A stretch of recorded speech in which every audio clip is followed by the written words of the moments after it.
Hi மக்களே, உங்களுக்கு ஒரு விஷயம் காமிக்கிறேன் பாருங்கள்.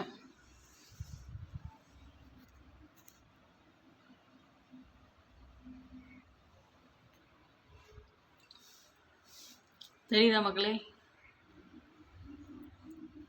வெங்காயம் முளைச்சே வந்துச்சு மக்களே.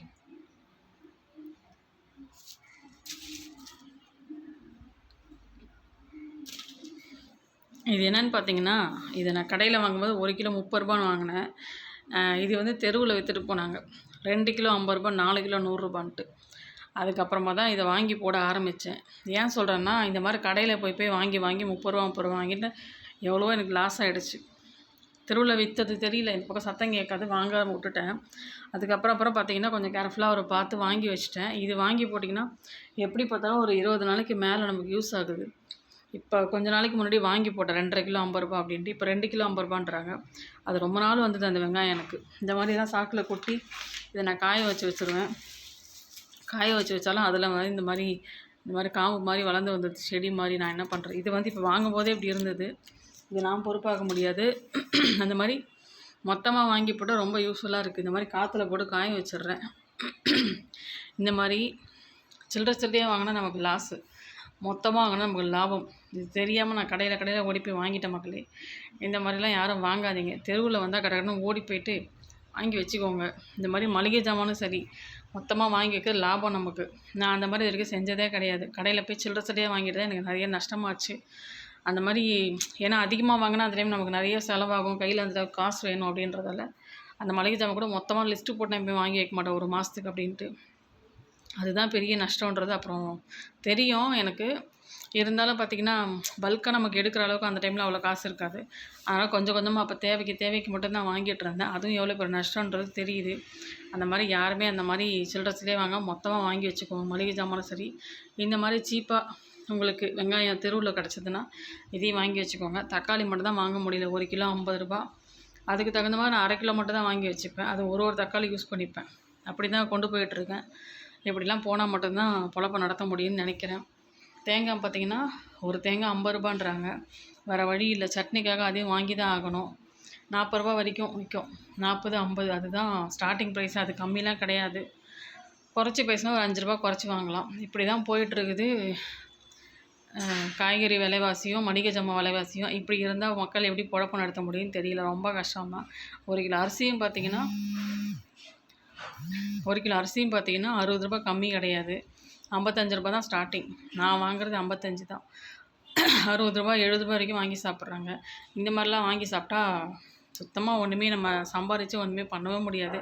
அவ்வளோ விலைவாசி ஓடிக்கிட்டு இருக்குது. எப்படி தான் எல்லாம் சமாளிக்கிறாங்கன்னு தெரியல. அதையும் தாண்டி போனீங்கன்னா நகை விலை 1 லட்சம் வரைக்கும் போகுது. நீங்கள் 1 பவுனு நக்கிட்டு தான் போகணுன்னு நினைக்கிறேன் எனக்கு தெரிஞ்சு. எவ்வளோ சம்பாதிச்சாலும் பத்தாது மக்களே. நடுத்தர வாழ் மக்களுக்கும் சரி, அடித்தர வாழ் மக்களுக்கும் சரி ரொம்பவும் கஷ்டம். இப்போ இருக்கிற காலகட்டத்தில் வாழ்க்கை நடத்துறது அப்படின்றது என்ன சொல்கிறதுன்னு தெரியல மக்களே. அதனால் மொத்தமாக வாங்கி வச்சுக்கோங்க. காய்கறி மளிகை ஜாமான்லாம் சில்லறையாக வாங்காதீங்க, சரிங்களா? நமக்கு தான் நஷ்டம் அது. இப்போது இது ஏற்கனவே ஒரு தடவை வாங்கிட்டேன். இப்போ அடுத்து 2வது தடவை வாங்கி வச்சுருக்கேன். இதுக்கப்புறம் எப்பயுமே இதை தான் ஃபாலோ பண்ணணும்னு நினைக்கிறேன். வண்டிக்காரன் வந்தால் கூட கொடுக்கணும், ஓடி போயிட்டு இதை மொத்தமாக வாங்கி வச்சுக்கணும் அப்படின்ட்டு. இது ரொம்பவே யூஸ்ஃபுல்லாக இருக்குது எனக்கு. ரொம்ப நாளைக்கு ஆண்டு வருது. பூண்டும் அதை மாதிரி பூண்டு எப்பவுமே வாங்கி வச்சுப்பேன் கடையில். இந்த மாதிரி விற்கிற விலைவாசிக்கு இப்போ எதுவுமே பண்ண முடியல. என்ன பண்ணுறது? முதல்லலாம் 10,000 சம்பாதிச்சாலும் வாடகை போக, சாப்பாடு செலவு போக எல்லாமே சமாளிக்கலாம். இப்போலாம் 10,000ன்றது தூசி மாதிரி ஆகிடுச்சு. இப்படி வெளில போயிட்டு வந்தாலே ஒரு நாளைக்கு நமக்கு 500 ரூபா கிட்ட செலவாகிடுது. காய்கறி அது இது எல்லாம் கடைக்கு போயிட்டு வர்றதுக்கு சொல்கிறேன். வேணுன்ற ஜாமானை வாங்க போனால் 500 ரூபா 1000 ரூபா சரியாக போயிடுது ஒரு நாளைக்கு மட்டும். எனக்கு எப்படி பார்த்தாலும் எண்ணெய் காய்கறி அது இது ஜாமான்னா அப்படியே ஓடிடும் எனக்கு. இன்னும் கொஞ்சம் நல்லா வசதியாக இருக்கவங்க கொஞ்சம் வாங்குறவங்கன்னா எப்படியும் பார்த்திங்கன்னா அந்த காசே பத்தாது. அப்படி போயிட்டுருக்கு மக்களே வாழ்க்கை நிலவரம். என்ன பண்ணுறது?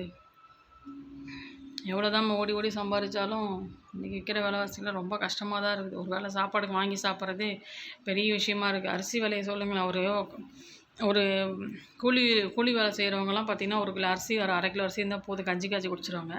இன்றைக்கி அந்த அரிசி விலை ரூ. 55 ரூ. 60 அப்படின்றப்போ அதை வாங்குறது கூட அவங்க கஷ்டப்படுவாங்கன்னு நினைக்கிறேன். கூலி வேலைக்கு போகிறவங்கலாம்.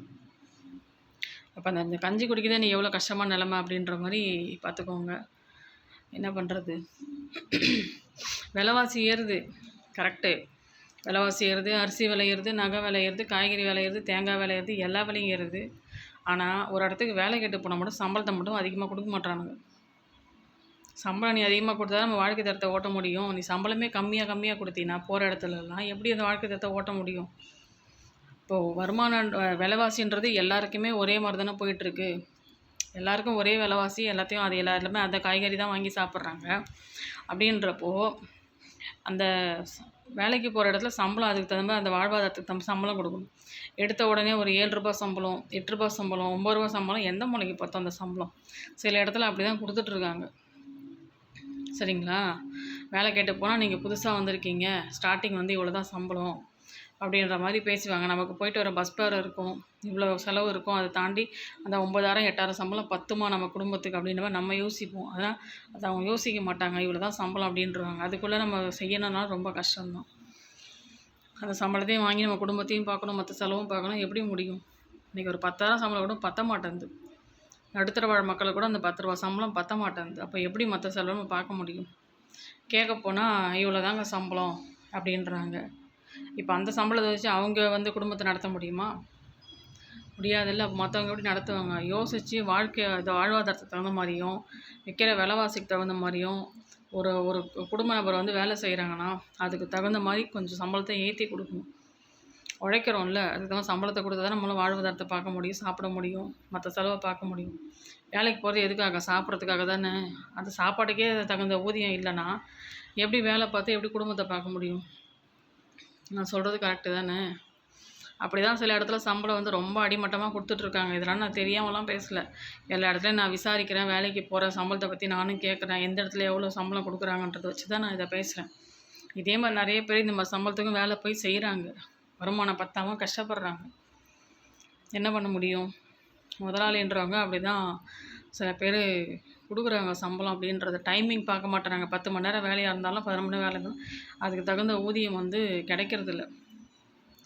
என்ன பண்ணுறது? ஒருத்தவங்க சில பேர் வேலை வேணுமே வேறு வழி இல்லைன்னு ஓடி ஆகுறாங்க. சில பேர் வேலை கிடைச்சும் வருமானம் பத்தல, இந்த வேலையும் நம்ம தவிர்க்க வேண்டியதாக இருக்குது. அந்த மாதிரி காலகட்டத்தில் போயிட்டோமோ எப்படி நம்ம குடும்பத்தை வந்து பார்க்க முடியும்னு தெரியல. ரொம்பவும் ஒரு நெருக்கடியான நிலமையில தான் நிறைய மக்கள் ட்ராவல் பண்ணிகிட்ருக்காங்க. இந்த விலைவாசி, வருமானம், காய்கறி, நகை நட்டு இந்த மாதிரி பிரச்சனைகள்லாம் பார்த்திங்கன்னா எப்படி இந்த வாழ்க்கையை கொண்டு போகுதுன்னு தெரியாமல் நிறைய பேர் வந்து முடிச்சிட்ருக்குறாங்க. எல்லாத்துக்குமே காரணம் இந்த பணம் தானே. இந்த பணம் பண்ணுற வேலை தான் எல்லாமே. கரெக்டாக மக்களே? பார்க்கலாம். பாய், டாட்டா.